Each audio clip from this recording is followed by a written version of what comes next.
This isn't working. What's the problem? Is it anything I can help with? I don't know. So, I'm writing this book series, and there's an adult cast and a teenage cast. And I've just reached this major plot milestone so that a whole lot of the things that were going on all got wrapped up at the same time. And so now I'm starting this new arc, and I have a bunch of really great ideas about political intrigue and action scenes that all fit with the adults' plot. But I don't know what to do with the teenagers for a little while. I have to come up with something to occupy their page time, but I'm just not coming up with anything.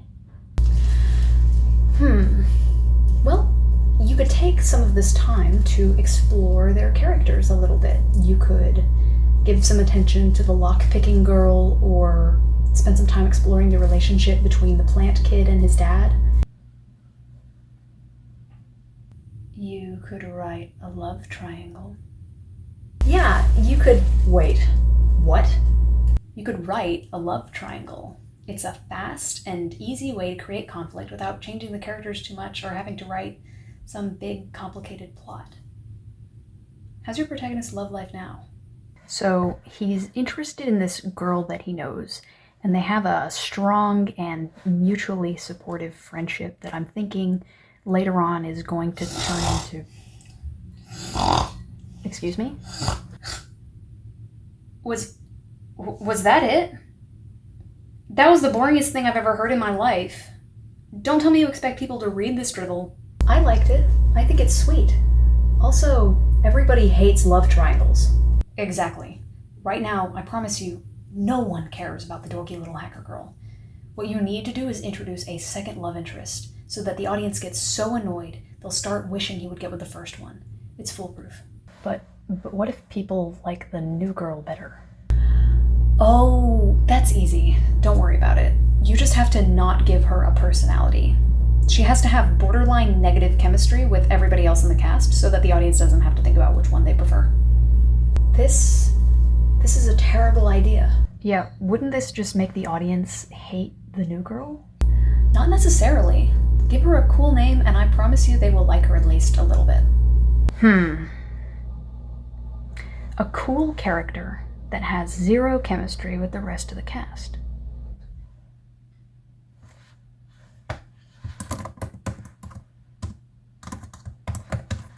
What are you doing? You can't seriously be considering this. I don't know. She has a really cool name. Told you so. Hello everyone, it's Jade. This week we're talking about Dreadnought, the fourth book in the HIVE series. This book is really, really interesting for a variety of reasons, so let's get started. The first thing I'd like to talk about is this series is structured basically as a trilogy of trilogies, as I've mentioned before. At the end of book 3, Escape Velocity, the primary antagonist is defeated. You can step off the train at escape velocity and stop reading, and you will have had a complete narrative experience. There are some questions left open. There are things left to explore, but for the most part, the story, if you choose, can be over. There's another point like that coming at the end of book 6, which I'm sure you could tell from the phrasing trilogy of trilogies. The point is, it takes a lot of guts to structure a story in this way, because that means that you are confident enough that people are going to come back to your story, even though they don't need to know the answer to the ending. But that also means that there's a little bit of restructuring that can be done as you move into the next third of the story. And something that I really noticed transitioning from Escape Velocity to Dreadnought is that I feel like Mark Walden had to go to the publisher and say, I know there doesn't need to be any more books in my series, but I'm going to keep writing and I'm going to give you some reasons why this book series is going to continue to sell. And for that reason, this book feels different in tone. It feels like a lot of new elements have been added, most of which are overwhelmingly positive. For example, the political situation in book 4 is much, much better developed than any of the previous books that we've seen. Not that any of them have really focused on the politics. I mean, they kind of did. But this one is so much more coherent. It's more interesting if you're paying attention to it, and the characters who are the political players in this one are more cohesive, make more sense. This part of the series does feel like it has been aged up significantly. Like, I feel like Mark Walden told the publisher, this is not going to be for 8-year-olds anymore. This is going to be for at least age 12 or whatever. In the past books, Raven hasn't killed anyone. She has been the world's deadliest assassin who shoots people's kneecaps every time.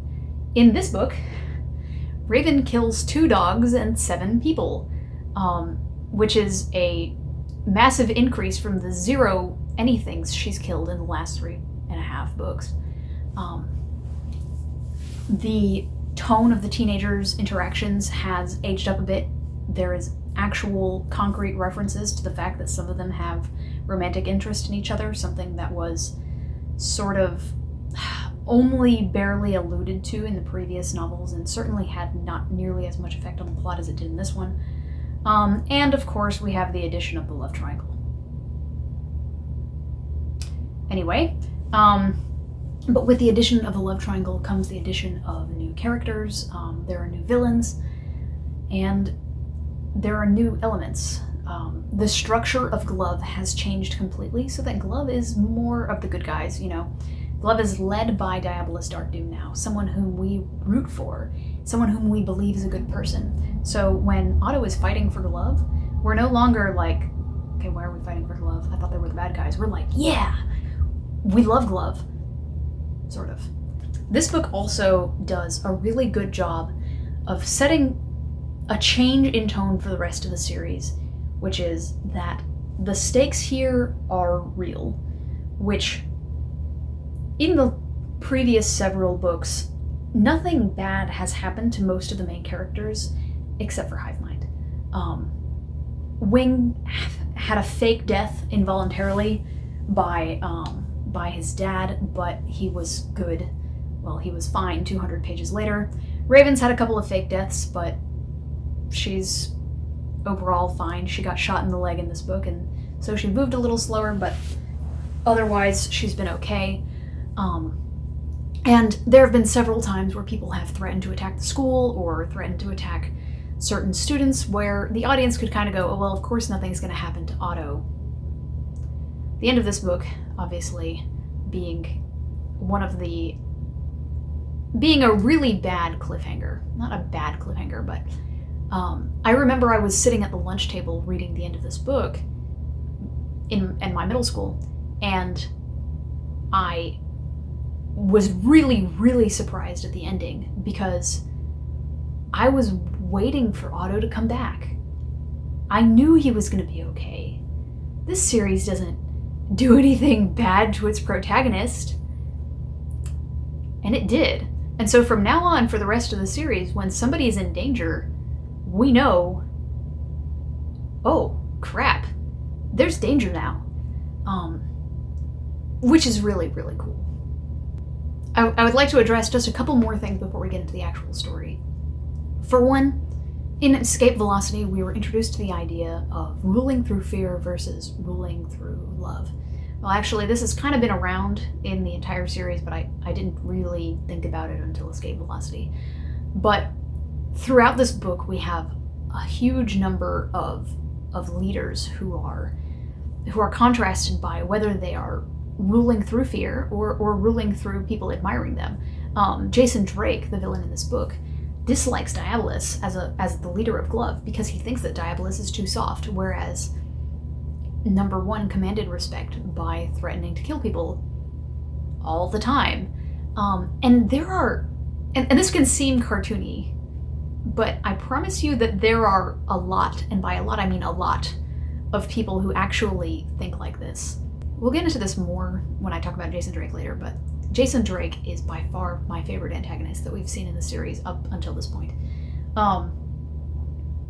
The other thing that I'd like to talk about is stemming from the idea of fear versus love, is I want you to think of a hypothetical. I want you to think of Captain America, Sam Wilson, in his very advanced Wakandan wingsuit and with his Captain America shield and Red Wing and all that stuff. And now I want you to think of Sam Wilson fighting an evil version of himself with all of the same equipment and fighting skill and experience, except without inhibitions, without honor or a desire to not hurt others and stuff like that. Who wins? The answer is the evil Sam Wilson.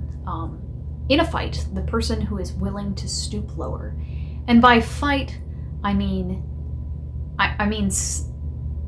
not only a fist fight, but like generally any kind of conflict. The person who is willing to stoop lower almost always wins. That's why they say fighting dirty. It means you're going to break the rules, but ultimately it will allow you to win. Evil Sam Wilson might take hostages or be willing to kill when the nice one wouldn't. And what ultimately causes the bad guys to win in this book is that they are willing to stoop way lower than the good guys are. And by the good guys, I mean Glove. At this point, I'm going to be referring to Glove as the good guys until something else happens. Because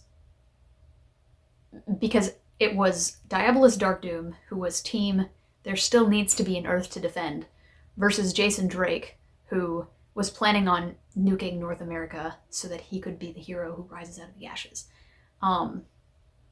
Comparatively, Glove is the good guys. The last thing that I'd like to say about this one is, so I mentioned when I was talking about the Overlord Protocol that I had to wait a very long time between reading the Overlord Protocol and the rest of the books that were out at the time because I was having to have them imported from Europe. So for that reason, I think there was a 6-month gap between me reading Escape Velocity and the rest of the series up to that point, which was book 6. So my friends and I actually went and read the Wikipedia summaries for 4, 5, and 6 before we were able to get our hands on them because it didn't look like we were ever going to get our hands on them. The rest of the books were slated to come out in America in the following year or so. So we went and read the summaries on Wikipedia. So I genuinely have no idea what experiencing any of these plot twists in real time is like. I don't know what people originally thought of Lucy Dexter before her identity reveal. I don't know what people thought of the things that are coming up. The only thing is that I didn't see the whole scene with Sebastian Trent injecting the Animus into Otto at the end coming. I didn't see that coming. Other than that, though, I knew all of this in advance. I knew where the love triangle was going. I knew where the plot was going and stuff. So if you have a reaction that you had to any of the events, please tell me, because not only do I not know what it's like to experience this, I don't know what people were thinking as they were reading it. I'm going to talk a lot today about what I think is a failure of integration with Lucy Dexter, but I'm not actually sure if I'm right. So please tell me in the comments how you felt reading this one especially, but the trilogy as a whole if you can. So let's get to the actual first page of this book. And thank you, Mr. Walden, we have our flashback first and foremost. We see a little girl running through the woods. She's wearing a little blue dress, and she's 9 or 10 or 11 years old. And it's Siberia, I think. And she's running through the snow. She's not wearing enough clothes. She finds sanctuary in this hunting cabin in the woods, and men with dogs chase her down. She's able to kill the dogs, but one of the men is able to shoot her in the shoulder and drag her back to wherever she came from. That man is Peter Furin. We know from previous books that Raven, who this is, was trained as an assassin during the Cold War, or in the Cold War training style. I'm not actually sure. But we're starting to see what that looked like. And it turns out that the person who is, or at least one of the people involved in training all of these assassins, all these Russian assassins, is this man named Peter Furin.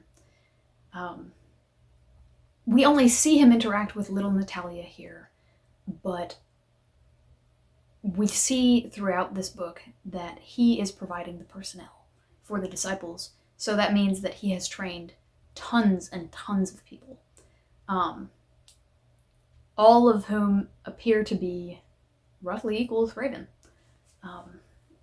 We also see that he has a scar over his eye, which Raven gave to him. So she has a special meaning to him out of all the students he's ever taught, not only because she's brilliant, but also because she hurt him. It comes up a few times during this, but Raven refers to him in her narration as the only man she truly feared. And he says in his narration that he's afraid of her, which is a really interesting dynamic, because she fears him because she grew up when he was a much bigger, more powerful man. But he fears her because he's seen what she became. That's all we're going to say about Peter Furin for now. Just know that he is working with Drake, he's working with the disciples, and he provides personnel for the disciples in a similar way to how Nero provides personnel for Glove. So I want to talk about the political situation in this book a little bit. So, apparently, Diabolus Darkdoom is too trusting a man, and I'm absolutely shocked that Nero didn't point this out, but also Nero has demonstrated himself to be too trusting a man as well. So apparently, at the end of Escape Velocity, they came back to the Glove Ruling Council and said, quote, "You remember our old leader number 1? Well, he was actually possessed by the evil AI that died 20 years ago, and he's dead now, so we would like to be in charge of Glove." And in a vacuum, those statements sound insane. And for some reason, they were elected. Well, Diabolus was elected the new leader of Glove, because enough people believed them, or because enough people were afraid, but it seems like it's because enough people were afraid of them, right? Jason Drake believes that what actually happened is Diabolus and Nero killed number 1, and they are using this whole Overlord story to cover up for that. So probably the reason why Diabolus was elected leader of Glove is because people were terrified of the guy that killed number 1, not because they actually believed that number 1 was possessed by an evil AI. So Jason Drake is a really, really, really, really interesting character, because he's basically in charge of this company that's like Lockheed Martin or Boeing. It's called Drake Industries. So we know by the fact that it's called Drake Industries that he's the mastermind behind this. He didn't purchase this company. He didn't inherit this company. He built it with his own hands, and he did a lot of the engineering work for the drones and planes and stuff that they sell. He is proud of what he has done, but he also sees that he's risen to the top of this industry, and therefore he thinks that he's the greatest thing since sliced bread. What Hive as a series is really, really good at is giving us antagonists who mirror our protagonists in some way, like how Overlord is the evil version of Hive Mind, and how Peter Furin is providing personnel for the opposite side the way that Nero is providing personnel for the good guys. With all that in mind, Jason Drake is what Otto would have become if he hadn't gone to Hive. Remember how in book 1 I kept saying that Otto needs to be knocked down a peg by his friends as they like make fun of him whenever he screws up, so that he can get used to the idea that he needs to constantly improve and that he's not the greatest thing in sliced bread just because he's smart. Jason Drake is what Otto would have become if none of that had happened. Because throughout this, we see that he thinks of himself as the smartest person on the planet. And because he has no competitors in his tiny little sector, I mean, the United States defense sector is a huge sector, but because he has won on that, he thinks that he knows best about everything. For example, he constantly thinks that he knows better than Peter Furin about things relating to combat. Like hand-to-hand combat and actual warfare. Something that Jason Drake himself knows absolutely nothing about. But because he thinks of himself as the smartest person on the planet, it never occurs to him that he should defer to Peter Furin's judgment. This is also why Peter Furin is able to take advantage of him for the entire book, and in the end, backstab him, and by backstab I mean shoot him in the head or chest twice. On top of that, for the past, we have no idea how long, Jason Drake has been trying to brown nose number 1 so that he can become number 1's right-hand man. After that, he intends to kill number 1 and take over Glove. For one, he hasn't thought through this very well. The whole plot of this book is Jason Drake built this really, really cool, like, helicarrier thing that was supposed to be number 1's base of operations, and it floats in the sky and runs off fusion energy and stays in the air for the rest of time. But he didn't even appear to ask number 1 whether this is something that he would want, because if he had, number 1 would have said no, since number 1 already had a space station that nobody knew about. So Jason Drake came up with this idea to try to impress number 1 without actually knowing whether it would work. He just assumes that because it was an idea he came up with, it will work, because he's the best. And so everything he does works out, right? Then when Diabolus and Nero kill Overlord and Diabolus is now elected leader of Glove, Nero becomes Diabolus' right-hand man. It's blink and you'll miss it, but at one point it says in the board meeting that Nero is sitting in a specific spot and Diabolus is sitting to his left at the head of the table. So Nero is literally his right hand. So the position that Jason Drake wanted within the organization, the right hand of number 1, has been taken before Jason Drake even had the opportunity to reach for it. Because of this, he thinks that becoming the leader of Glove is out of his reach, and he immediately turncoats to go to the Disciples, because he thinks he can become the leader of the Disciples, and therefore the leader of the world. You can tell that this is something he's been thinking about for a really long time, because he seems used to the idea. He never thinks that this maybe is a bad idea. He is always seeking opportunities for ways that he can get closer to his goal of eventually becoming ruler of the planet, but he has long passed the point where he's thinking about whether he should rule the planet. Yeah. The other interesting thing about Jason Drake is what he actually does for Glove. So what his role is his company makes all of the, like, planes, like the Shrewds, stuff like that, because he owns a defense company. And what that means is his company makes weapons and military-based aircraft. He is not making, like, laptops that people use or cars. What's significant about this is that it gives us an idea of what somebody like Otto or Laura might be doing on the council in the future. It also allows us to kind of start thinking about, in more detail, what other kinds of positions the council has. So that's the political situation, and we've talked about Raven, so we can't avoid it anymore. We have to talk about her. So, I have a theory. And by I have a theory, I mean I saw somebody talking about this on Tumblr, and they had a theory that I kind of warped.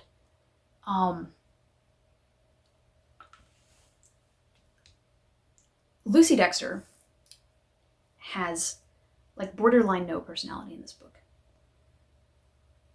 95% of her lines, up until the reveal that she's the Contessa's granddaughter, are, I don't know what I'm doing here.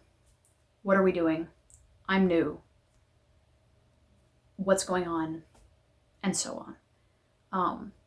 She doesn't have any chemistry with the rest of the cast whatsoever. However, everybody is really, really interested in her. And also, they are completely incapable of telling when she's lying. I think that Lucy Dexter has this low-level, like, interestingness aura that makes people, like, find her interesting. For one, I am almost certain that her hypnosis thing makes people believe her lies. Because she lies several times in this, and nobody even blinks. When she says that she's been locked in a house for the past, what looks like, on the order of 10 years, being contacted only by private tutors. So she shouldn't be especially adept with dealing with people. I think that her adeptness at lying comes from her superpowers. Second of all, I'm going to describe a series of scenes, and you tell me whether you think there's something supernatural at play. So, Otto's section opens up on him and Wing staring out at the atrium at this girl who is flipping through a binder. They're gossiping about who they think she might be. Now, we have never learned the names of anybody outside of Otto's immediate 5-person circle because Otto does not care about them. Otto only cares about people in his circle. Then, Laura and Shelby walk up to Wing and say, walk up to Otto and Wing and say, we would like to go talk to the new girl. Who do you think she is? And also, you guys shouldn't be stalking her. And Otto and Wing are like, well, we don't need to talk to her, but we were really interested in who this girl is. And they're like, no, we're going to go talk to her. So Otto pulls Laura aside, and he says, I am really, really curious about this new girl, but I really don't care about meeting her because I'm an introvert. Would you be willing to hack into the school system for me to tell me what her deal is?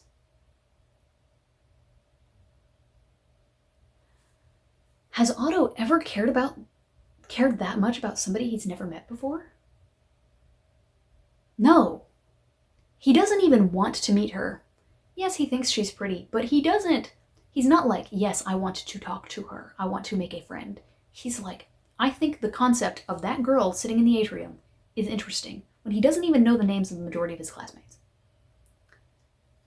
I think that there's something supernatural going on with everybody's interest in her. They all crowd around her and ask her questions about who are you and why are you here and how are you feeling and is this overwhelming and stuff. And I understand that people are like that when they see a new person, especially when they haven't seen a new person in like 3 years. But it seems odd. So the new girl introduces herself as Lucy Dexter, and she's pretty, and she has black hair and blue eyes and no other traits.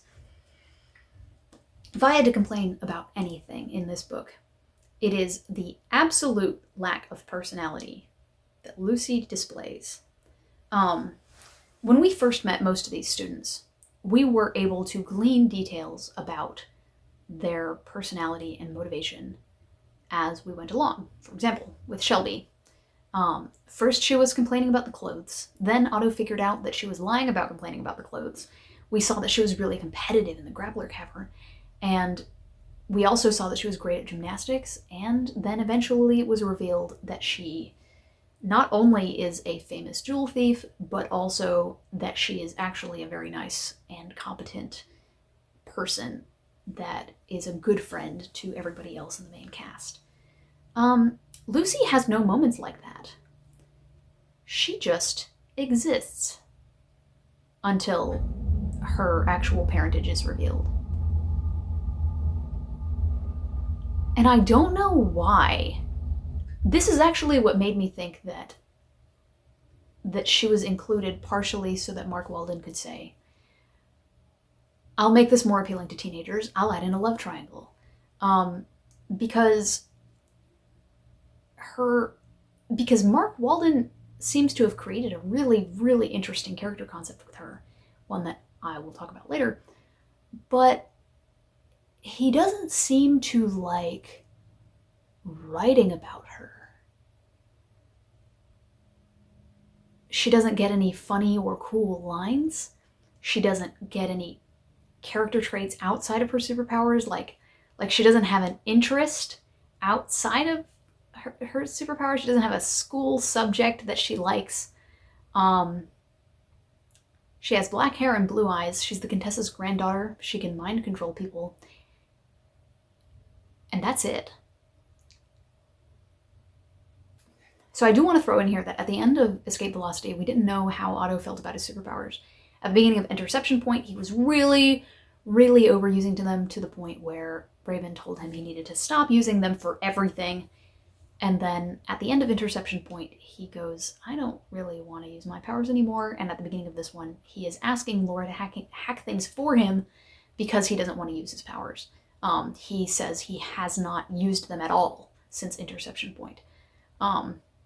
I think I should throw in there that it seems like it's been about 3 months since Interception Point, and Interception Point seems like it was about 3 months since Escape Velocity, so I'm going to call it that they're halfway through their 3rd year at this point. So we get this little scene with Nigel and Franz, and one of the things that I really like about this one is that it has a lot of things that Escape Velocity didn't, which is that it has moments of character even in crisis. Like, I was really frustrated with Escape Velocity for not really demonstrating the kids' personalities beyond Wing is stoic, Shelby's sarcastic, and Laura's afraid in combat and in crisis situations. But this one really, really upped the ante on displaying actual character from each of the characters. So I want to talk about Franz. Okay, first let's talk about Nigel. So we get this little scene where Nigel and Franz are in their room, and Block and Tackle come to their room and ask if there's anything they can do for them to make up for the fact that they used to bully them all the time.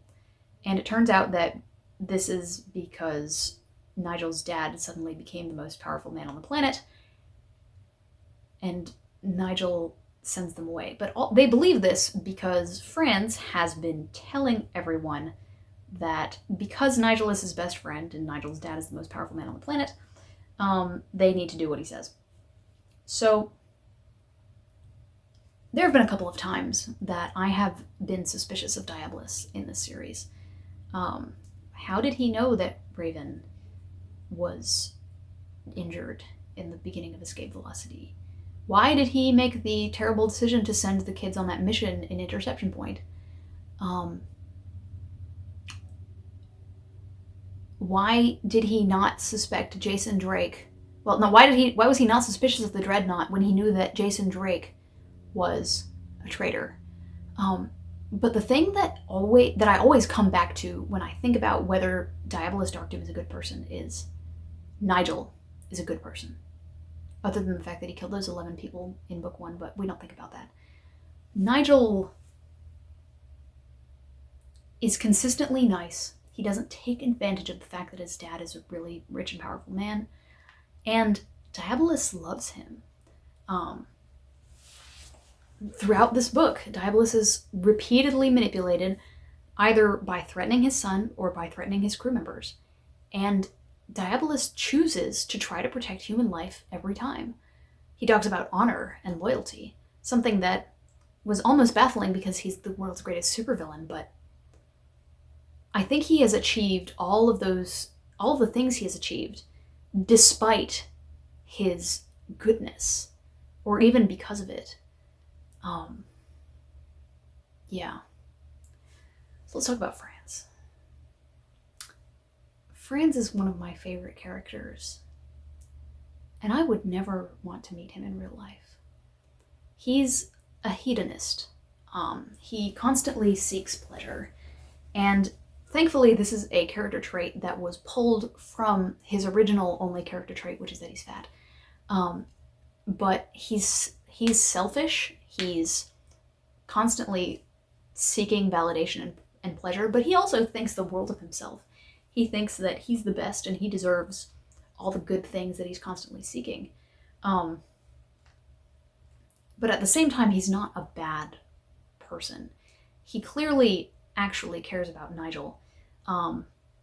And over the course of the series, so far, he has lost his original defining character trait, which was cowardice. In the first book, when Violet was attacking, he hid in his and Nigel's bathroom and cried. In book 2, he tackled Colonel Francisco to save Nigel's life.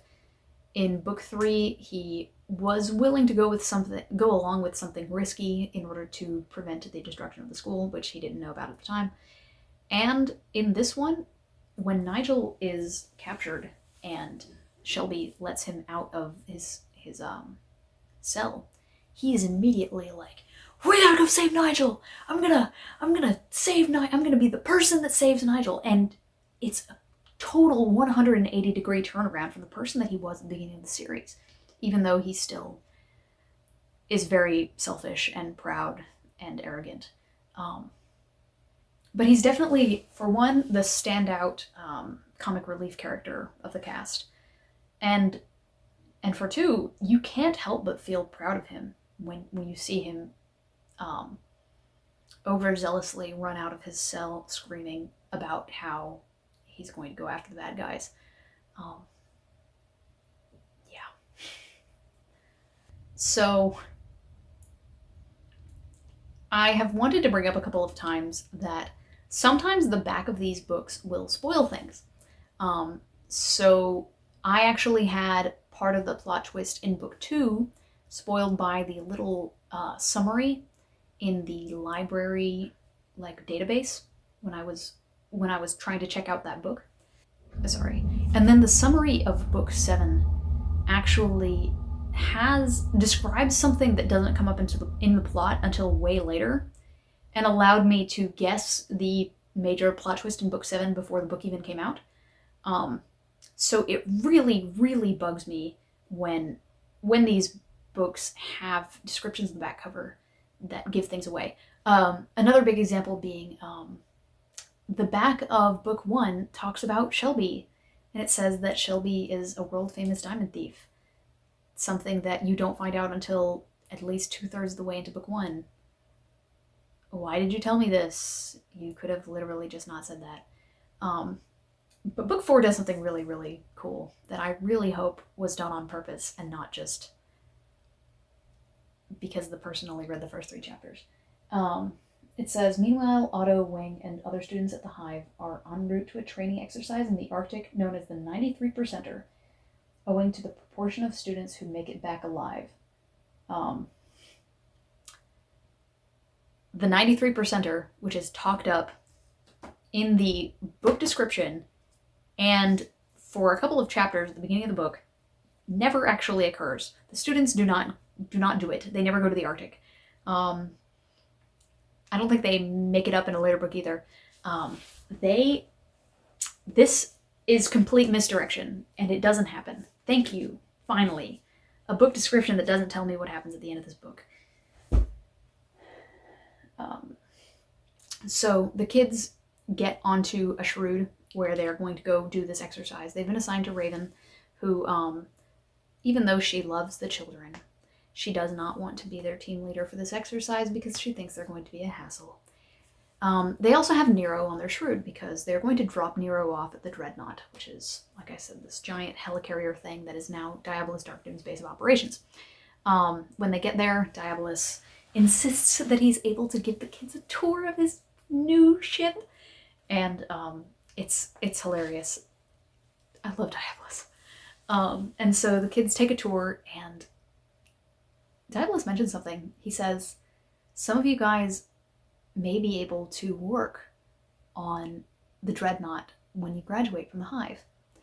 And something that I've been meaning to bring up for a little bit is, ever since book 1, what the kids in the Alpha program are being trained for has shifted.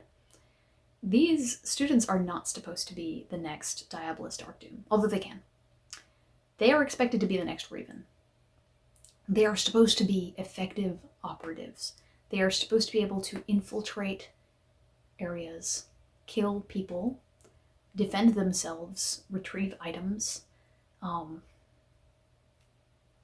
If they one day become Diabolist Arcdoom, that would be really neat. But the vast majority of alphas are supposed to become glove operatives. When he says, some of you may become technicians on the Dreadnought, that's what the majority of alphas are going to be doing. So just throwing that out there. The kids take a tour of the Dreadnought. They're all very wowed by it. Nero sends them back to the Shroud because they need to get going. Nero stays behind to have like a brief conversation with Diabolus, during which time Nero thinks to himself, thank God nothing went wrong while we were on this field trip. And then it all goes wrong before they're even able to leave. The Dreadnought is attacked. Raven has to go back, get Diabolus and Nero, and get them off the ship. Although Diabolus decides to stay because Captain has to go down with the ship and all that stuff. And because they weren't able to refuel, they have to stop in New York and stay at a safe house. But they also didn't have enough fuel to cloak themselves while they were on the way, so they can only stay for a little while because Jason Drake is able to trek them to New York. Although they don't know about Overwatch, which is basically Google Maps, but way more advanced. The kids are having to defend the Shroud while they're waiting for Raven to come back because their pilot got captured and none of them can fly it. And one of the things that Otto does to defend them is he wakes up another Shroud that's also being fueled up and starts piloting it around. And he actually runs over a couple of bad guys with it, which, by the way, should have killed them. They would die. But he does this with his superpowers because they're about to die and he has no choice. And he hears this mysterious voice in the back of his head that we talked about last week in Interception Point that says, let me help you, or you're not alone. I don't remember which one it says here. And Otto makes an interesting decision here. So Nero and Raven come back, and Laura comes up to Otto and says, you look like something's bothering you. What's going on? And he tells her that he thinks that, he feels like there's somebody inside his head whenever he uses his powers, and he really has been avoiding using it because he thinks there's somebody there. And now at this point, I should bring up that Otto hasn't told anyone except for Nero about the thing in his head, the fact that Overlord is his daddy, and the fact that he is designed to be a body that is possessed. So if Otto were wanting this problem to be solved, he would go to Nero and he would say, Nero, I think there's something in my head. We have a problem. And Nero would go, oh shit, that's right. You're the one that's vulnerable to being possessed. We need to figure this out right now because this is an emergency. Instead, he tells this to Laura. And what is his relationship with Laura? Well, they're very supportive of each other. He always is talking about how everything's going to be okay around her, and he goes to her with this information here, not because he wants her to help, but because he wants her to tell him that everything is going to be okay. And she does. She says, you shouldn't worry about it. It's probably just the way your brain is rationalizing having this extra superpower in your head. your brain is probably struggling to figure out what's going on with these extra senses, and that's what's manifesting this feeling that there's another person in your consciousness, which is a perfectly reasonable explanation if you don't know that Otto is vulnerable to being possessed, which she doesn't. But Otto appreciates this comfort that he receives here. He actually smiles and goes, you know what, yeah, everything is going to be okay. The kids arrive at a safe house that Raven has prepared in New York. Otto has a brief conversation with Lucy that ultimately to Otto doesn't really mean anything. He just kind of tells her, yeah, the Hive is a really dangerous place. Things have been really exciting, but I do like it here, stuff like that. Things that is pretty much him just welcoming somebody to the Hive, but to Lucy means something a lot more. Lucy talks later about how she has these superpowers and she feels like she's defined by them. Whenever people see her and they find out that she's psychic, that's the only thing they care about anymore. And now she has met Otto, a person who is also psychic in a different way, and he has friends. He's healthy and alive. He's happy, and he's nice to her. So even though to Otto this conversation doesn't really mean much, it shows her that she has a kindred spirit at the Hive, even if he doesn't know it. The other thing that happens here is he asks her, hey, what did you do to get into the Hive? Do you have a rich psychic grandmother? Or did you commit some major crime? She goes, no, I have no idea. And he goes, wow, I'm usually pretty good at spotting a liar, but I guess you actually have no idea. That must be really confusing. And he never thinks about it again. Anyway, Otto has this moment where he looks in the mirror and thinks about how he doesn't like using his powers because he feels like he's being used like a tool, or he feels like he's becoming a tool. People use him because he has this really powerful superpower, and that's it. That's all they see. And that's exactly what Nero is doing, because immediately before this, Nero asks him, hey, so we need to get the Dreadnought back. Do you mind if we use your brain thingy to figure out where it is? We're gonna go break into a very secure skyscraper. And Otto's like, this is my life now. So Otto and Wing go to the headquarters of Drake Industries, which is in New York in this big, beautiful glass skyscraper. And I want to talk about one of the robots that Otto uses. So I actually forgot that this robot exists. So that was really cool to see this one pop up when I didn't remember it.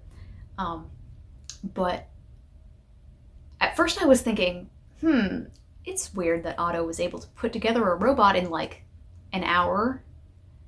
But actually, when I saw what the design of the robot is, no, it's actually quite plausible for Otto to have put this together in an hour. So when I was in college, I built a lot of robots out of RC cars, specifically like professional grade racing RC cars, because I'm a computer programmer. It's not important that I assemble and design every mechanical component or that I do the electronics. What's really important is how smart is the robot. And that's it.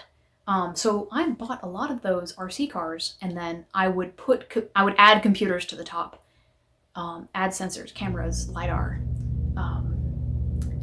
and then maybe an extra feature or two that was physical. But the base was something that I could just buy. And that's basically what Otto appears to have done. So he has this just wheeled or treaded robot that drives based on remote control. Then when he gives a command, it opens up a smoke grenade. Blech. And that's it. This is the kind of robot that an inexperienced high schooler, but like a regular high schooler, could put together in an afternoon. So I thought it was really neat that this robot was entirely plausible, except it's driving around in a metal container, the metal container being the vent. And that makes it really, really difficult for a Bluetooth signal to get out. So there are two ways to remedy this. One is to have a cable come out of the vent and just hook the cable up to the robot and the other cable up to your computer or your controller or whatever. The other option is to stay really, really close to the robot. So in that way, this robot is actually less plausible than the Musca Domestica that we had back in book 2. But I still really appreciated how the complexity of the robot scaled to the amount of time that they had. Yeah, that's this week's robot talk. So during this time, Raven, who has been shot in the leg, is watching over the other 5 students as they are in the safe house, but the safe house has been spotted and a pack of Furin's men have found them. And this is the first point in the series where the Hive forces are actually overwhelmed by another fighting force. For 1, Raven is injured. For 2, Wing isn't there. For 3, they don't appear to have any guns. Actually, they do have guns. Why weren't they using them? Anyway, but 4, the person who steps up to help Raven is Shelby. And it just goes back to that thing that I was saying last week about how she sees herself as a protector, and she isn't at Wing's level yet, but she wants to be that person. We see later that she is observing Raven when they are captured, and she really, really admires Raven's strength and defiance in a crisis situation. It's also really cool as an audience member to see Shelby try and partially succeed to defend the rest of the group, but then there's a grenade that goes off, so there's not really much martial arts you can do against a grenade. But what this does is set us up for another joke. So we know that Shelby has been taking martial arts classes from Wing, and we know that there's something going on between the two of them. So when Otto and Wing go up to a specific locked door in the Drake Industries headquarters, Otto goes, it's a physical lock. It's not something I can open electronically. And Wing goes, let me look. And so we have been primed to think about the relationship between Wing and Shelby by the last scene. Then we are given a situation that Shelby would normally be asked to solve, which is a locked door, since her specialty is lockpicking. Then we are presented with the stimulus, which is, first we are thinking about Wing and Shelby, then we are thinking about Shelby. Then we see Wing say, let me take a look at this door. And you're like, oh man, that would be really cool if Wing can now pick locks, because Shelby has shown him how to pick locks. Wing bows down, takes a look at the lock, steps back and kicks the door open with his foot. This is not very funny if I explain the joke to you, but it is very funny if you are reading it. Yeah, that's how you construct a good joke. And so I want to talk about the relationship between Otto and Wing. So what happens next is Otto goes to this big server rack and gets a bunch of data out. He has to use the help of his mysterious brain guest to get it. And then the floor they're on is attacked by these unmanned drones with guns on them. Otto at one point risks his life to save Wings when he jumps out, puts all of his weight on this drone using a grappler, crashes it, and then uses a grappler to get back up to the floor where Wing was, which Wing thanks him for saving his life. And then later, Wing does something similar with a fire axe at a drone that is trying to attack Otto. And the thing about the friendship between Otto and Wing is that it is, at this point in the series, largely static. But that doesn't mean that it doesn't have meaning. Over the course of book 1, we saw Otto and Wing grow closer to each other.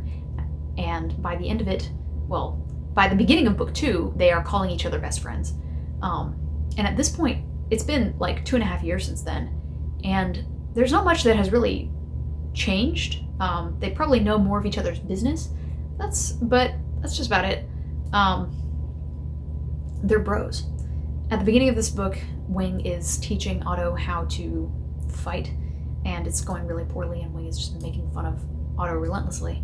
But the important thing about their friendship is that, in a lot of ways, Otto sees Wing as better than him. The thing is, Otto is one of, like, 2 or 3 smartest characters in the story by intelligence, right? If you know D&D, you know the difference between wisdom and intelligence. So we have 3 smart people in this story, that being Laura, Pike, and Otto, and then, like, arguably Franz, because he's good with economics, but we never actually have seen him use that yet. But Otto doesn't think of Wing as being less than him just because Wing isn't as good at math. Otto envies Wing for a lot of things. For one, he thinks several times about how Wing is taller than him, and Wing has had a growth spurt, and Otto is still the size of a child. Wing is better at martial arts by a huge amount, and Otto can't seem to learn any of it. He says that he has read every book in the library about martial arts, and it still hasn't allowed him to figure out how to do it.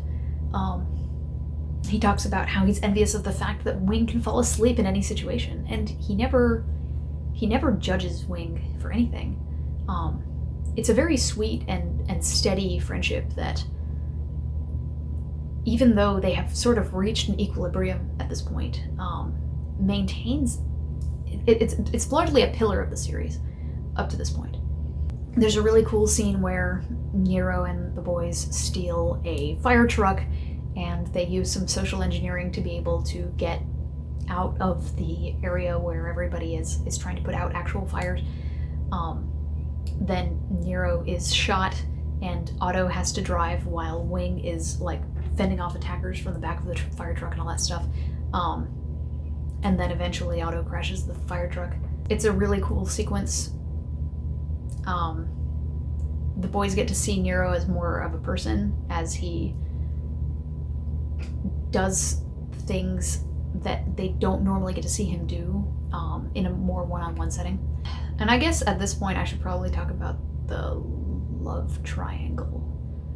There's not really a good place to put this. I hate love triangles. I find relationships between 2 people to be really, really interesting. And by that I don't mean romance. I mean, romance is interesting to me if it's actually written well, which it rarely is. But in general, I just find analyzing the relationship between 2 people to be very interesting. And you may have noticed as this has gone on that I talk a lot about, in this case I just talked about the relationship between Otto and Wing. When Laura was introduced, I talked about the parallels that she had with Otto and the ways that they were different and stuff. That's kind of how my brain works. But when I see a love triangle, I tend to think that it's because the story is trying to make us believe that the person in the middle is desirable. You know that a guy is hot because he has 2 girls going after him, and it really drives me nuts. And in this case, I think of Otto as a dork. And you, the audience, I believe, are supposed to think of Otto as a dork. He is nerdy, he misspeaks a lot, he's weak, he's short, he builds robots. And there is a little bit of a hint that his romantic feelings towards Laura could be reciprocated, because he has been consistently nice to her about her fears for the past 3.5 years, 2.5. But bringing in this second girl who is immediately interested in Otto, for a reason that's valid, which is that he can relate to her on the one thing that defines her life,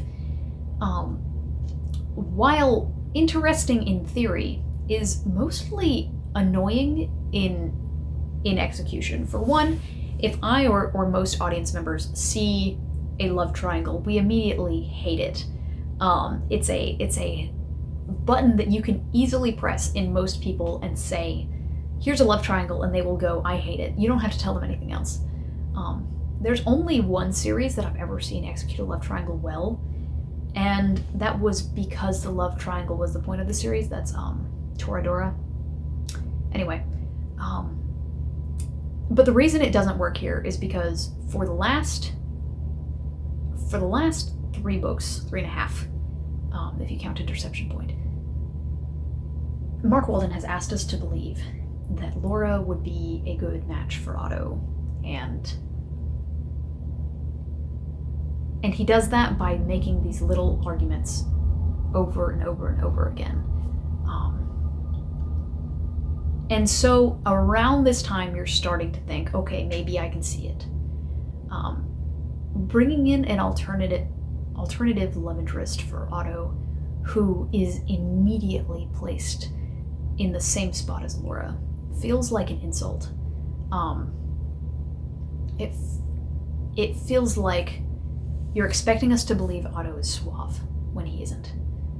It feels like you're expecting me to believe this girl who was just introduced and has no character traits is equivalent to the main character, to someone who has been a main character for the past 3 books. However, I do want to say that I have an incredible soft spot for this character. Even though the characterization of Lucy Dexter is executed with all the grace of a water buffalo, for whatever reason, she's someone who has stuck in my mind for the past 10 years since I read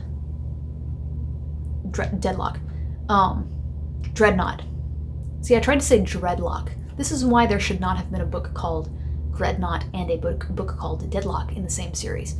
Too late for that now.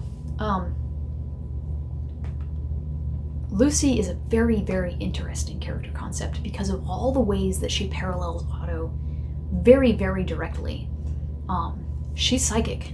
She has a psychic power that is very similar to Otto's. It's just with people instead of with computers. It's something that she's been hunted for. It's something that she's at the Hive for. It's something she needs protection for. It's something that causes her physical weakness, and it's something that as soon as people hear about it, they want to use her as a tool. The very thing that Otto says he's insecure about with his power, which is that people see him as a tool, is almost verbatim how Lucy describes herself.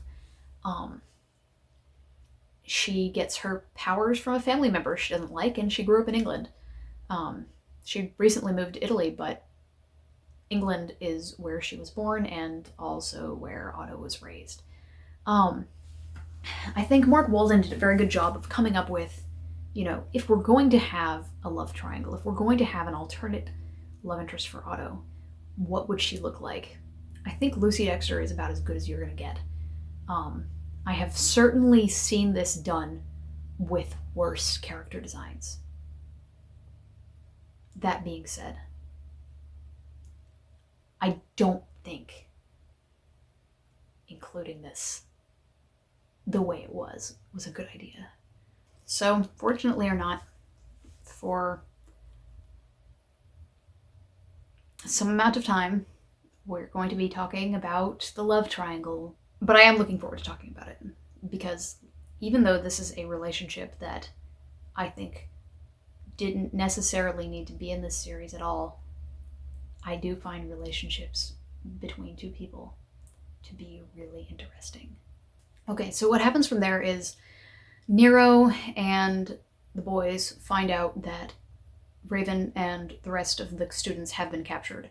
They are picked up by Francisco, Pike, and a bunch of Hive soldiers, and they plan to go infiltrate the base where the Dreadnought was constructed, which is probably where maintenance on the Dreadnought is being done.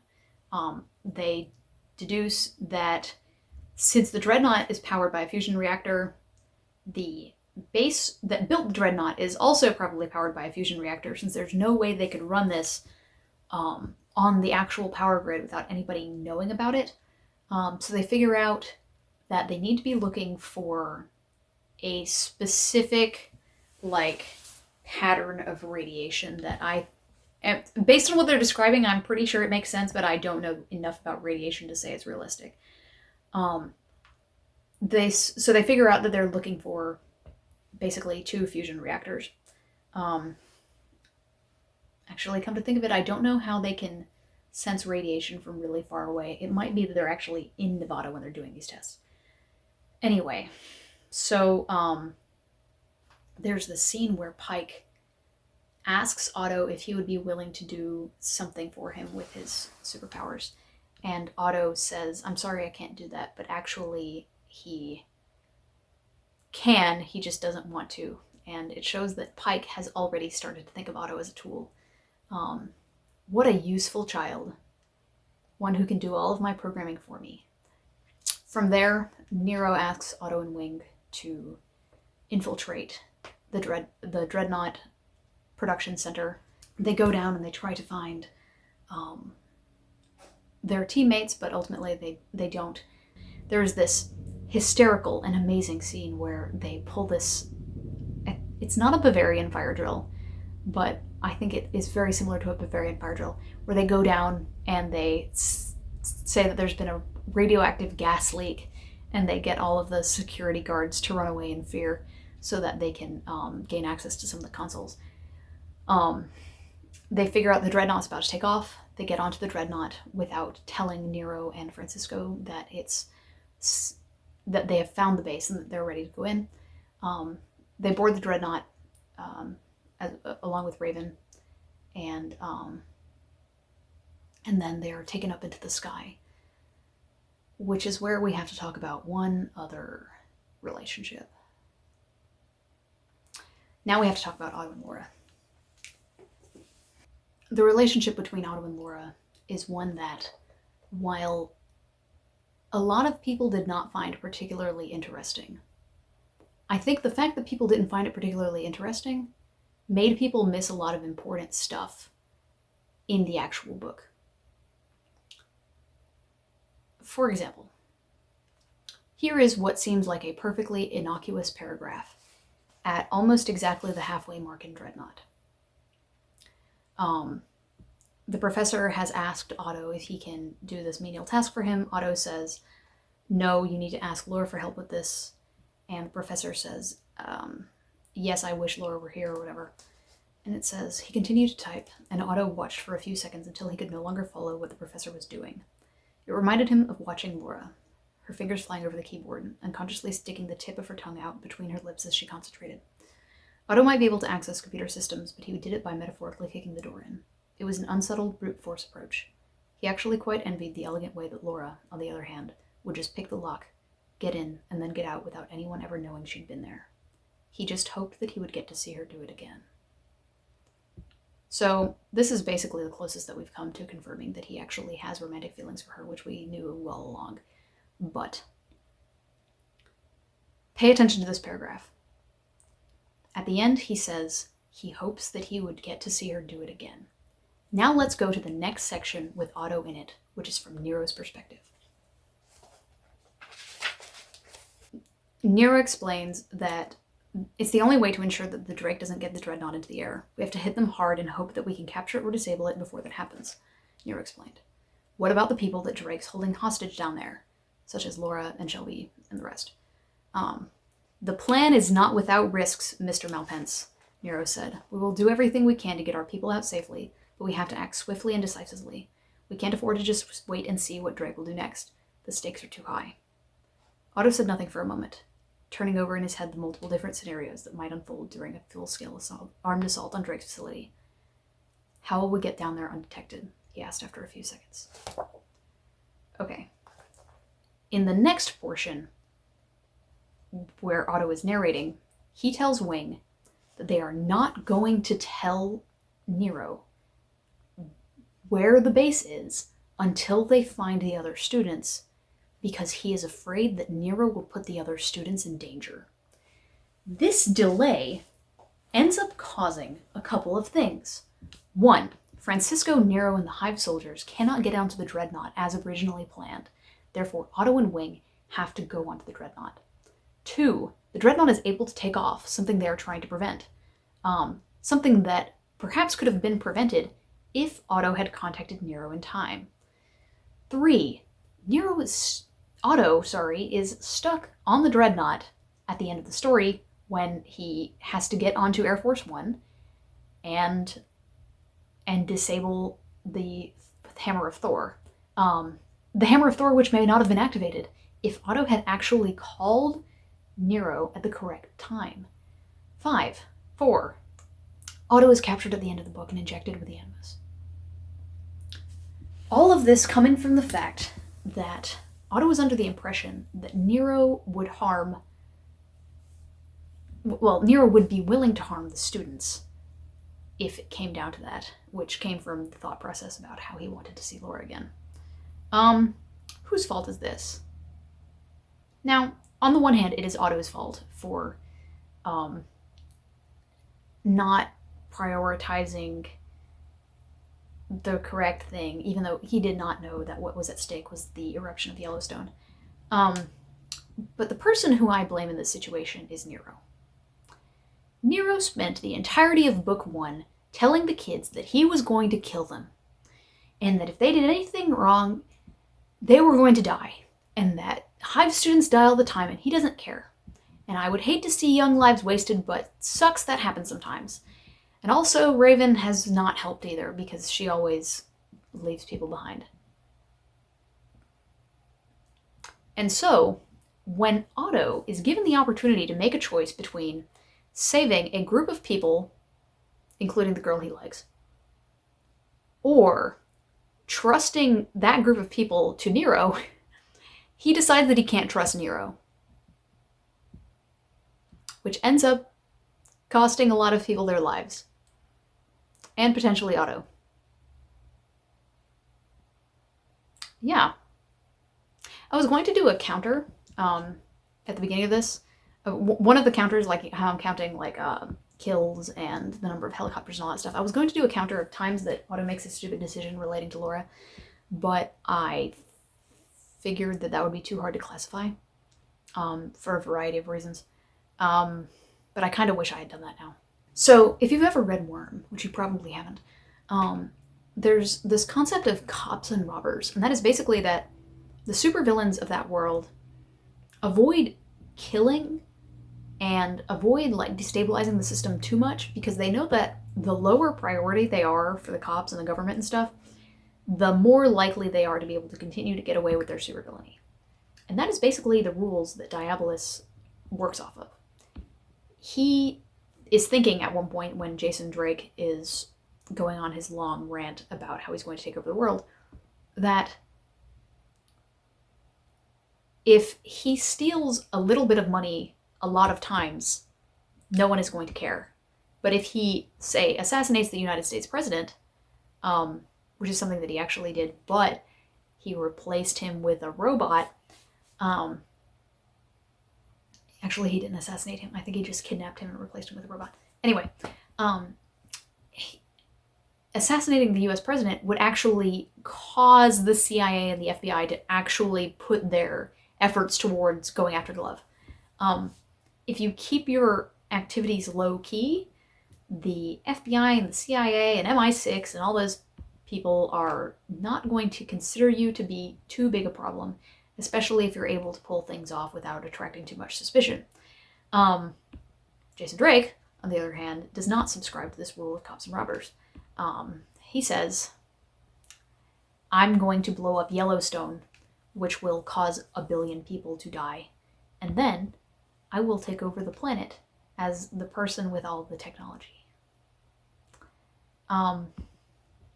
In his narration, particularly towards the end, you really get the sense that this man is insane. But like I said, he's a really interesting character, especially for somebody who's only in one book. I was really impressed. But then Peter Furin shoots him, finally. And it turns out that Peter Furin is actually the bad guy, effectively all along, which is a cool reveal. It shows us that Peter Furin is somebody we should be taking seriously, even though he was somebody we were taking seriously before. Mark Walden says, no. See this guy? Yeah, he was a jerk. But now you know that not only is he a jerk, but he's a very smart jerk who was in control of the situation the entire time. He's also a member of the Disciples. The Disciples being this new group that has split off from Glove. Actually, it's made of some people who have split off from Glove, but it's basically just been a group that is separate from Glove for we don't know how long. One thing that was really, really cool about rereading this is that some of the Disciples, like some of the shadowy figures, are actually characters that we meet later that at the time I didn't put much thought into, but this time I was able to go, oh wow, that's that lady and that guy, which is really neat. I thought that those characters were actually invented way later. But like I said, this series is architected. It is meticulously planned. Good going. So after the Dreadnought takes off, there is a self-destruct sequence put on the base that everybody's in. Laura figures out that it's a 5-minute timer because that's the time that there needs to be to have a minimum safe distance, traveling at maximum velocity away from the explosion. And Pike calls her up and coaches her through how to stop the self-destruct sequence. And this is just another point of Lucy is a very interesting character that I don't think Mark Walden really enjoys writing. Laura is a much more boring character concept, but Mark Walden likes writing about her. She has so much time narrating scenes that she doesn't really even matter in. In this part, she saves the entire team minus Pike, Otto, Wing, Nigel, and Raven, and Diabolus. Because we had to because Mark Walden wanted to give an extra scene to Laura saving the group. It's basically what I got out of it.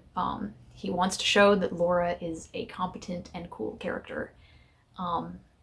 Even though her actual concept is less intrinsically fascinating as the last living psychic on Earth. Also, the way she disarms the bomb, I think it's realistic, depending on a couple of factors. So she goes to the internet and downloads a virus that she had stashed many years ago. And you may be thinking, but what about antivirus? Depends. So the way antivirus works is if an antivirus company finds out about a new virus, they basically create a vaccine for it and then push it to everybody's computer so that everybody can't get it. But they have to have seen that virus to write the vaccine for it. If Laura had written this virus many years ago and then just not used it, there would be no reason for antivirus to realize that it's a virus because they wouldn't know about it. However, we don't know if she wrote it, and we don't know if she used it before. However, I don't think it's that big of a stretch because the way the virus works is pretty realistic. It takes a considerable amount of time for the virus to basically multiply a bunch of things that are going on so that the computer can't think at a proper speed anymore. Probably my favorite scene in the entire book is Diabolus Darkdoom is given the task of sinking the Dreadnought. So he goes to the control room and he's looking at all the buttons and stuff and he's like, I don't know anything about this. I don't know what to do.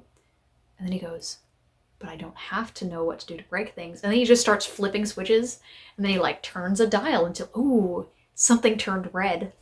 That must be bad. And then runs away. And basically he screwed up a bunch of the different levels of different things until the ship blows up. It's fantastic.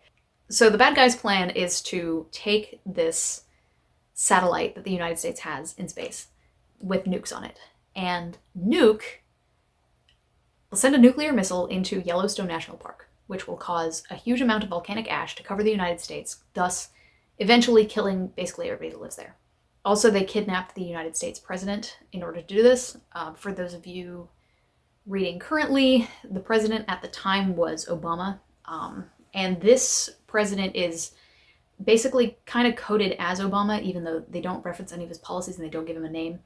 They reference that he has kids and that he does have a wife who is the first lady, so she didn't die or anything. They reference that the last president started the war on terror, and then there's another indicator that it's Obama later in the series. But other than that, I really like the president as a character in Hive. He has no like identifying characteristics of Obama other than the time frame. But I really like the United States president as a character here because he seems like somebody who is genuinely just trying to do the right thing. He's cool under pressure. He's good with quips, and he uses common sense. He's not too much of a character. He's definitely supposed to be like a generic president, but of the generic presidents I've seen in media, this is one of my favorites. Well, of the ones that don't get very many lines anyway. Otto tells Raven that he's going to run off onto Air Force One and try to stop the Hammer of Thor from breaking Yellowstone. And this is treated by Raven as something that is unnecessary. You know, they're on an island in the middle Pacific. Well, the Hive is on an island in the middle of the Pacific Ocean. If the United States gets blown up, they're okay. And basically everybody they know is okay, except for probably Shelby's family, and that's it. And Raven doesn't... Raven is proud of Otto for going after and trying to stop this. And the characters do try to stop it, but it's not treated with the same weight that it would be in a different story. And I really appreciate it. They're not like, we must save the world. It's, we have to stop Yellowstone from being blown up. You go do it, basically. So Otto goes, and as he gets onto Air Force One is released from the Dreadnought and goes into freefall. So Otto goes up to the president, asks him to open the football, and uses his powers to have him, disable the nuke that's about to wipe out America. And then he downloads a bunch of schematics for Air Force One off of the internet, and then figures out how to turn the autopilot back on because they can't actually access the cockpit. All of which causes Otto to just like have the worst reaction to using his powers that he's ever seen, that we've ever seen. It says that his power increases tenfold when he asks the voice in his head for help, whom he mentions that he thinks might be Hive Mind, and he really hopes it's Hive Mind, but we don't know if it is. However, using his power, especially with the help of this other person,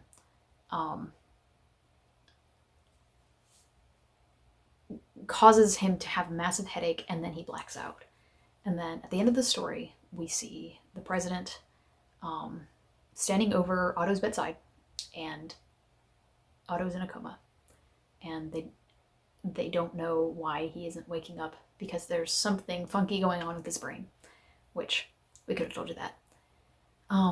And so the president turns to another man and says, all right, I need to know everything about this kid. And the man goes, this kid is affiliated with a terrorist organization. We don't want anything to do with him. And the president goes, this kid just saved North America. We're going to protect him. And says, I'm putting you personally responsible for making sure that this kid is safe at all times. And it turns out that this man is our old buddy, two-time book villain, Sebastian Trent. And as soon as the president leaves, he pulls a syringe of the Animus out of his pocket and injects it into Otto's IV bag. Which is just a devastating cliffhanger. Because, like I said at the beginning, nothing bad has ever happened to Otto, and we had no reason to believe that anything bad would happen to him. 2, in Interception Point and in this, we have had this repeated beat that the Animus is gross. Laura and Shelby said it smells like sour milk. The way the tendrils are described is disgusting. It's supposed to make you feel uncomfortable and weird. And it is never referenced that this thing could ever interact with a person, other than Laura telling Shelby not to let it get on her skin. It is never brought up to us that, specifically, that this thing could be injected into a person's blood. And so, but we know that it's gross. So the moment this thing comes out and is injected into the blood of our dear protagonist, whom, as I said previously, if you don't love him, you're not reading the series anymore. It's horrifying. It's very scary. It's a massive cliffhanger. And nothing else happens after that. And you have to wait a long time to find out what happens to Otto. So just a really impressive build-up towards that cliffhanger, but also a really good payoff too. Because, like I said, when I was reading this, I was waiting until that last page for Otto to figure something out. I did not think he was going to be in a coma in that last scene. He was going to find a way to contact Nero and get back to the Hive. So yeah, that's where we're at, heading into Rogue. Hi, it's me, Mitch, back again to talk with you about HIVE. Yay. This is like the 4th time I've done this intro, so I'm kind of just gonna push on through because I always end up sounding awkward and I don't know how to fix it. So thanks to Jade again for having me. Always love to be here. And without further ado, let's get right to it. So I am looking at the British edition of Dreadnought, if you care to follow along at all.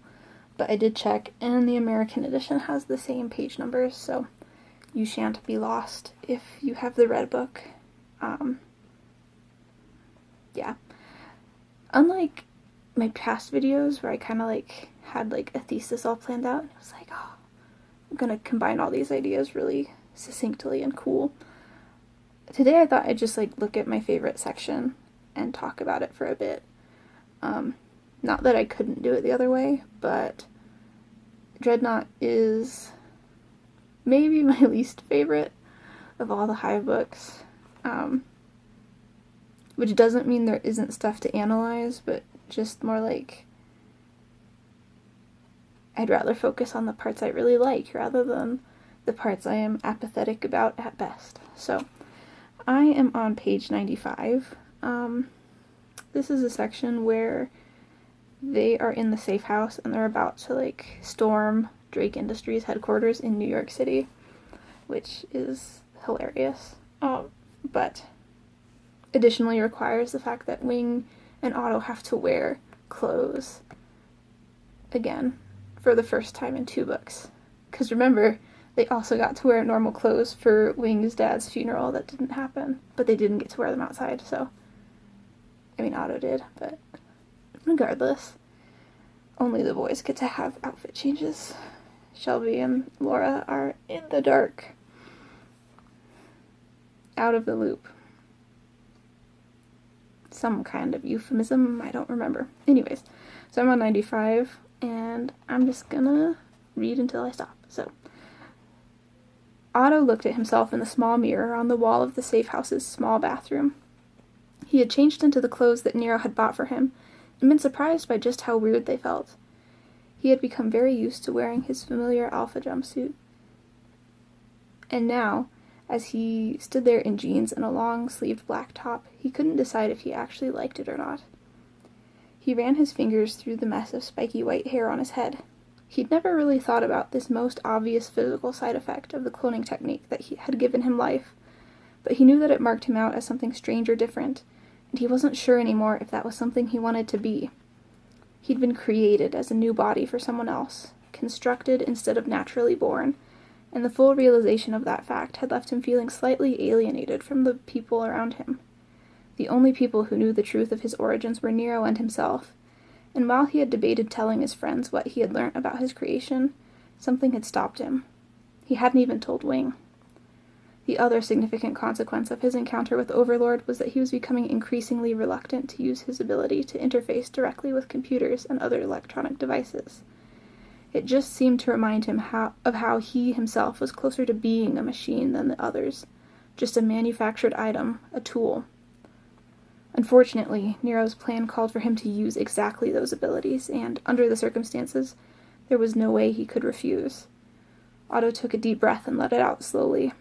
Standing there, brooding about these things wasn't going to help anyone.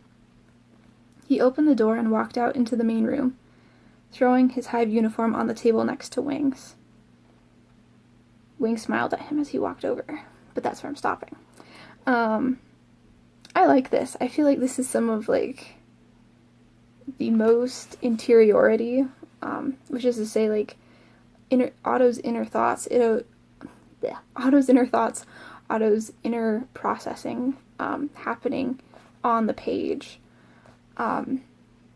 which we don't always see too often, particularly during action sequences, and this book is more action heavy, and then also because I think stylistically Mark Walden tends to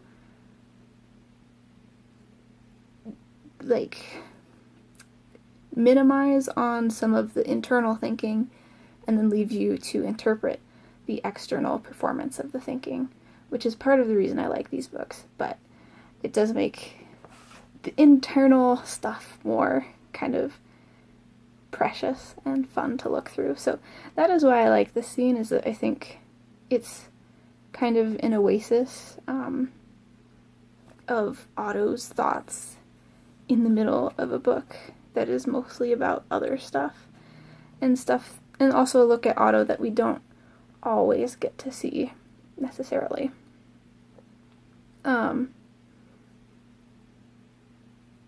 Yeah. And that's the end of the video. Just kidding, no it's not, but that's the end of that thought.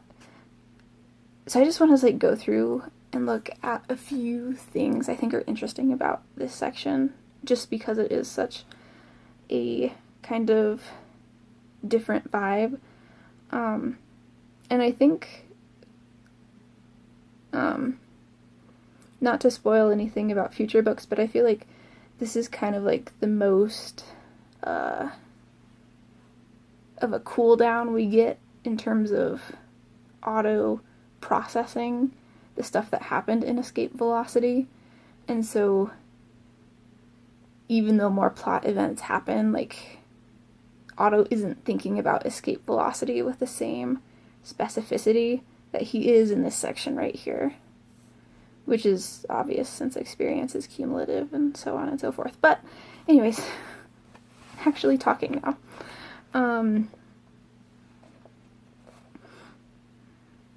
Otto had changed into the clothes that Nero had bought for him and been surprised by just how weird they felt.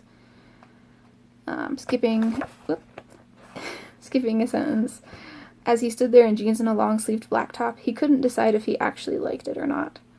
This, I think, stands out to me not necessarily because of anything Otto has done, because certainly, like, routine is weird. It's like wearing pajamas at work. It's like, it is just odd. It's a weird experience. It hasn't happened to me, but I know it would be weird. And so, similarly, Otto is like feeling this weirdness already. But I think the respective importance of clothes is actually something that's understated in the series and kind of comes out a little bit here, because one of the first things that happens at HIVE is you get your clothes taken from you and you are issued a uniform that you have to wear. And, like, I don't know, I feel like uniforms are kind of more popular in other countries, but at least where I am, like, we aren't super big into school uniforms, so that always seems like, it's oppression, and I'm sure, like, there are plenty of students who feel like it's oppression at their schools, too. But also, I have seen things like Princess Diaries, so I know that it happens in America, and it's not that weird. But all that to say, it is interesting that this kind of dramatic experience is the opening for the first book. But as we continue, okay, well, side note though, I will say it does bode well ultimately that even though they have, like, their school uniforms, they do appear to have access to other clothes throughout the series. For example, in this book, I hope, Franz is wearing, like, gym clothes, so, which is a terrible fat joke moment, but in the broader context of my point, they have access to gym clothes, and then in book 2, I believe, Wing is, like, wearing a vest in his pajamas, which has always stuck out to me because, like, a vest, in my opinion, is one of the least necessary garments a person could have, which is not to say that I don't like vests. I have 3 myself, and I think they're cool, but, like, you certainly need pants, you certainly need a shirt, you should certainly have underwear, and socks, and shoes. And if you're talking about basic amenities, those are, like, your hardcore, gotta have them. If you're somewhere cold, you should have a coat or a jacket, and if you're somewhere warm, you should have access to clothing that will make you comfortable in the sun, whether you want to cover up so you don't get wrinkles, or if you would like to be in a tank top, I don't care. But a vest is, like, a luxury item, in my opinion. It's, like, not essential to your basic survival. It does have function. A vest can make you warmer. It can help you maintain your body heat, but there's nothing a vest can do that a light jacket couldn't. And so in my opinion, the fact that Wing is able to wear a vest in book 2 indicates that they have access to more clothes than they need at Hive. That was a very odd tangent, sorry. But, so despite the fact that the students do have at least some access to what I would personally consider frivolous clothing, it is interesting that all of the students have their uniforms, but teachers are able to wear apparently whatever they want. In Miss Leon's case, that is apparently nothing. In Professor Pike's case, that is probably the same outfit every day, but everybody has an outfit. And Dr. Nero's are definitely, like, super expensive. And it's interesting, too, because I think, particularly with the introduction of Diabolus Darkdoom in the last book and this one, his sense of style is integral to who he is as a person, as seen by his red suit with a black shirt in this book. Love it. It's great. But,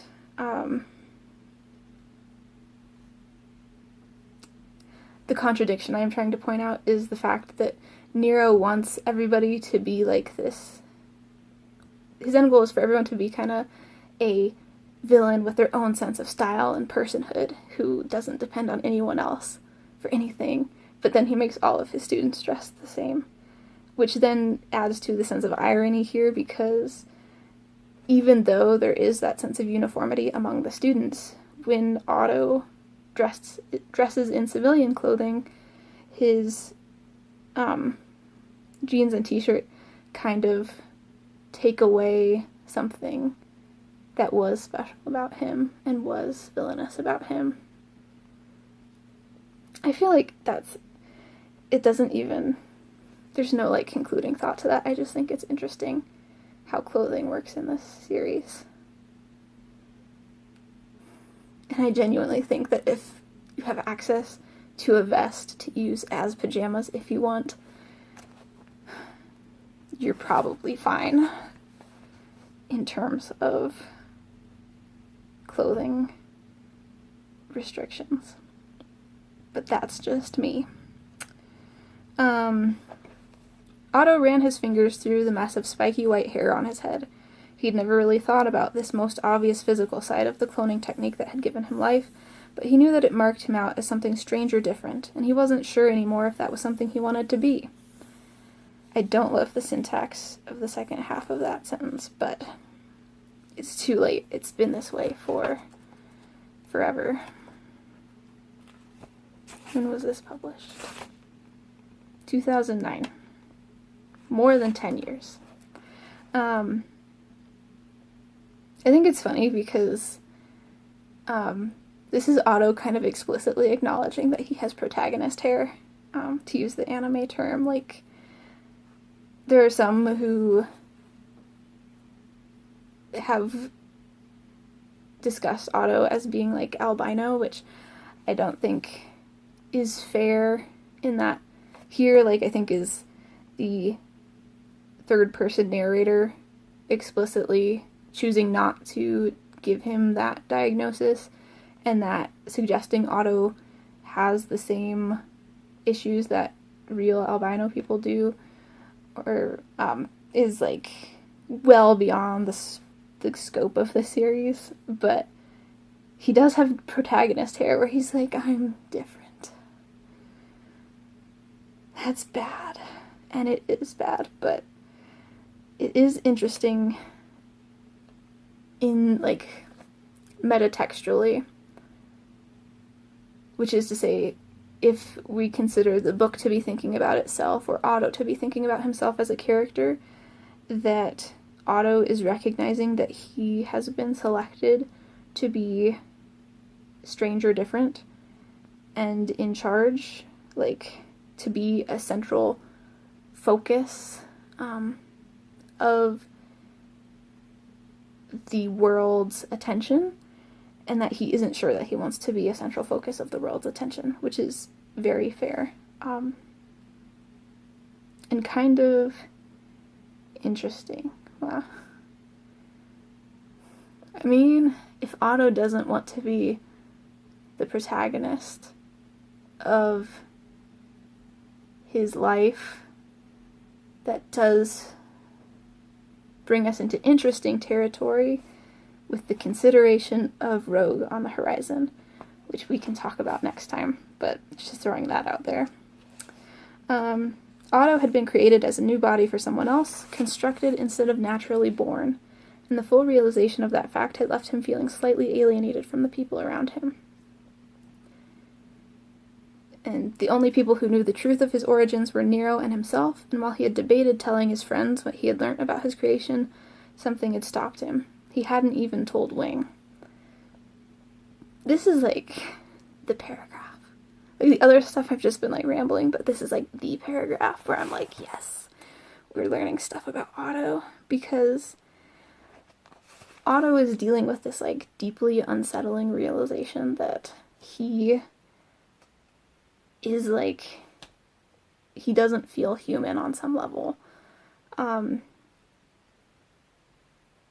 And I think, like, there's something to that, of being created instead of naturally born, because I think, like, that's, like, an assumption he always had. Like, sure, he was given up for adoption, but surely he came into the world much like everybody else does on average.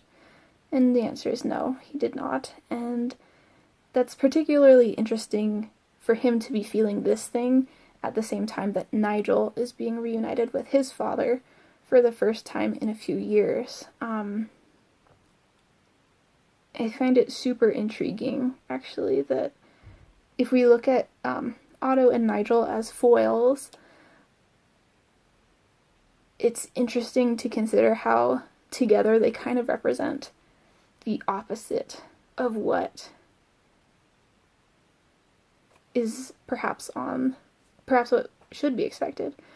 Because if Otto is suffering from a major case of protagonist syndrome and feeling like he's everybody's main character, we know that Nigel, on the other hand, has always felt like he's not good at doing stuff, even though everyone expects him to because of who his father is. And furthermore, that, like, nobody cares. Okay, I'm not sure if Nigel feels like nobody cares about Nigel, but I feel like nobody cares about Nigel a little bit in this. And even when people do care about Nigel, for example, towards the end of this book where he is taken from his friends and used to manipulate his father with his life,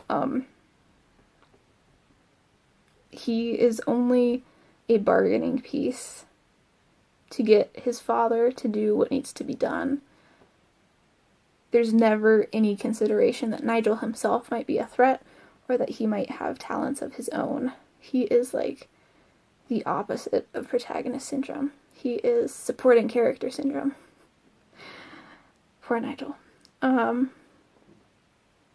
I feel like we could talk about that for like an hour, but we won't, because I'm a good and kind person who knows about boundaries. So I will just throw out there that it's interesting that Otto is feeling so much isolation about his protagonist syndrome at the same time Nigel is dealing with supporting character syndrome as the son of Diabolus Darkdoom.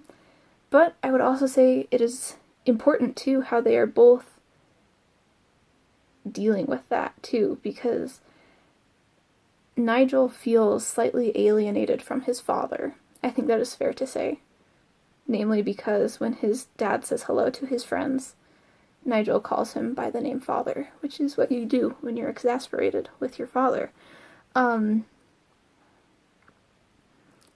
even though they don't necessarily understand one another and they're still kind of strangers to one another, it's also true that Nigel's father loves him, and that is not something that is in question at all. Even at his supporting characterist moments, which is to say, the moments that Nigel most embodies a supporting character, his father does not back down from him, I don't think. Because his father loves him. And there is nothing like that in Otto's life. The only people who knew the truth of Otto's origins were Nero and himself. I think that's also an interesting thing to throw in there because popularly in the fandom, I think there's a general sense that Nero is a father figure to Otto. And I don't think that's true at all. She said, kind of critically, but it's the truth. I don't think it's true. And part of that reason is partially what we see between other parent-child relationships in the series, including, but not limited to, Diabolus and Nigel, or Cypher and Wing. But because I think, and parenthood is actually a very central focus of this series. There's one number in here somewhere where somebody's talking about something and I'm vaguely curious to know if that's Mark Walden's daughter's birthday or not, because I'm seems like a date and seems like his daughter would be about that age right now, but what do I know? Just throwing that out there. So yeah, anyways, the implication being that I think it's possible that Mark Walden put some of his own feelings about parenthood, and specifically his own parent-child relationship with his daughter, into this series. But also, but also there's much that is invented because of course, because this is fiction, and also Cypher is one of a kind, and that's just true. But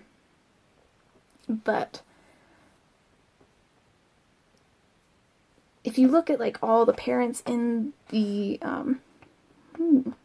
that's interesting. Sorry, I just tapped the side of my book and I'm leaving weird marks in the pages with my fingernails. It's very mysterious.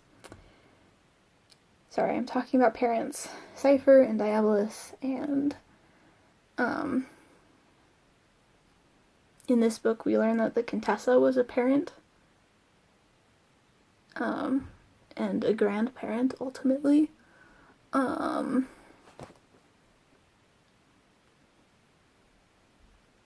We know that Franz's dad exists, but We have not met him.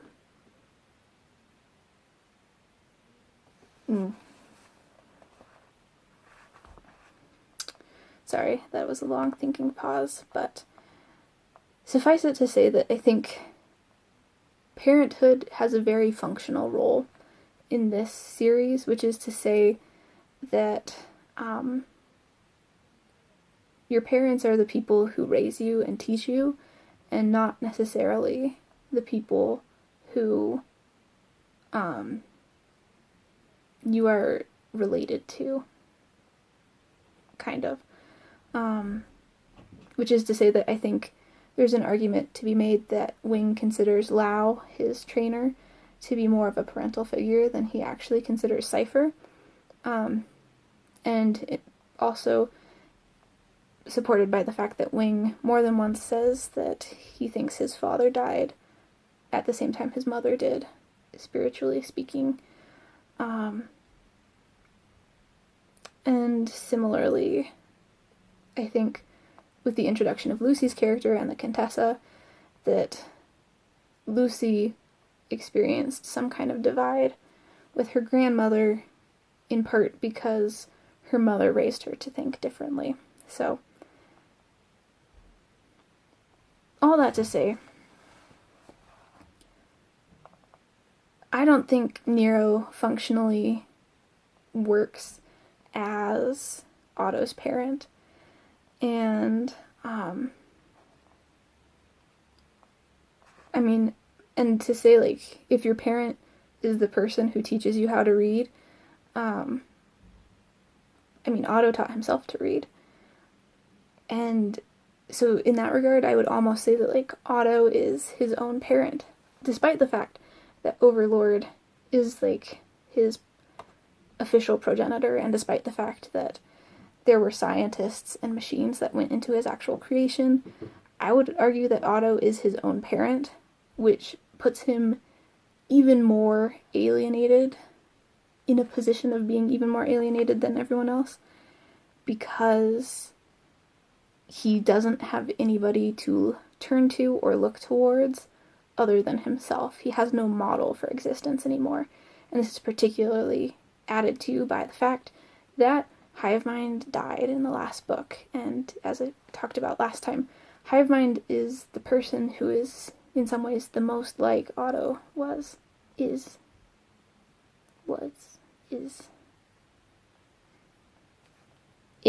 I don't know.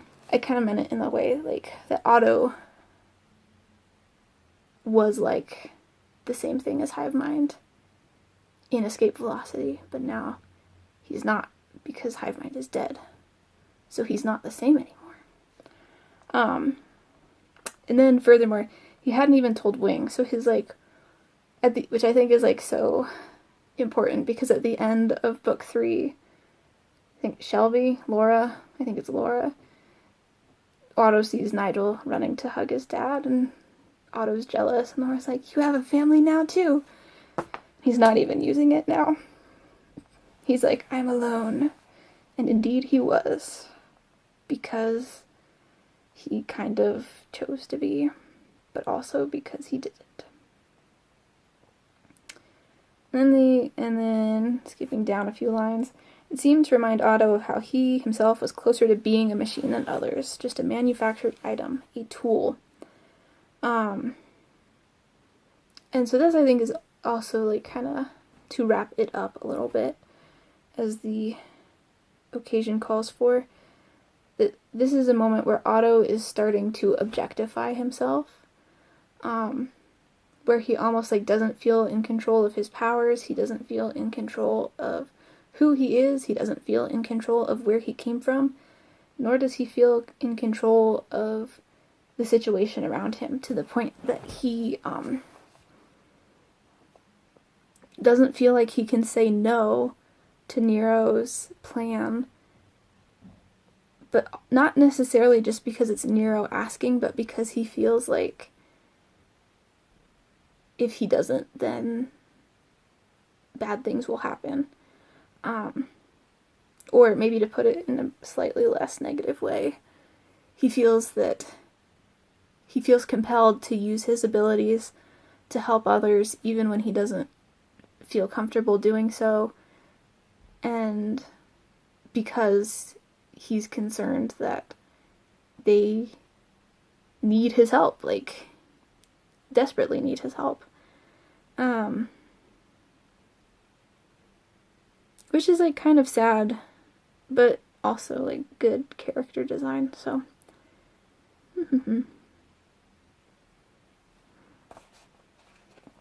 Maybe just to wrap it up, I think I like this scene because there is a lot going on here that just calls into question the nature of the individual versus the collective. And on the one hand, that has to do with the clothing and the fact that Otto has been familiar with living and working in the collective that is HIVE and being among the student body and having a lack of individualism in the clothes he wears. And now, upon being granted the individualism of his own clothes, he feels disconnected from his school and his people and his friends. And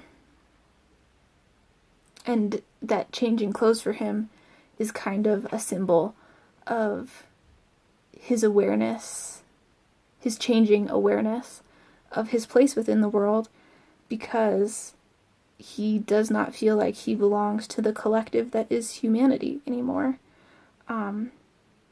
He feels like he is completely isolated, completely individual, because he has been cloned and because there is nobody else in the world like him, and he essentially raised himself in many ways, and he doesn't feel like he can reach out to anybody. And so, keeping all those things in mind, the tension between the individual and the collective, it's interesting that Otto kind of compartmentalizes all of that for the sake of the mission, and so he does what needs to be done. But at the end, even though he doesn't know if he belongs to the collective, he chooses to make a sacrifice for the sake of the collective. And in some ways he acts as though he belongs and as though he has a responsibility toward others, even if he is philosophically not entirely sure that he does have a responsibility to others. Which I think is very, very nice of him, actually. I think heroic, even. I'd say that even if he has personal doubts that he belongs, he chooses to help when he can anyway. And that is just very nice of him.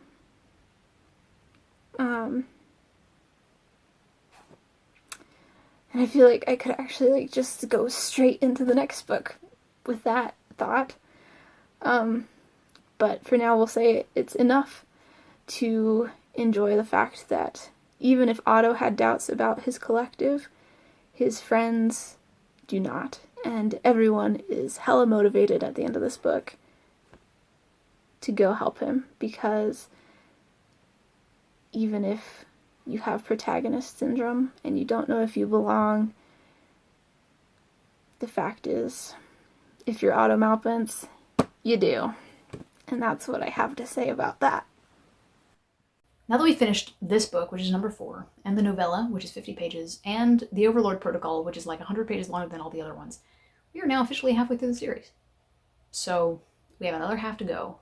5 books. So that's where we are going into book 5. The discussion question for this week is, what is an example of a really good sequel series, and why does it work? Or give an example of a really bad sequel series and tell us why it doesn't work. Thanks for watching, and I'll see you at the next one. Do unto others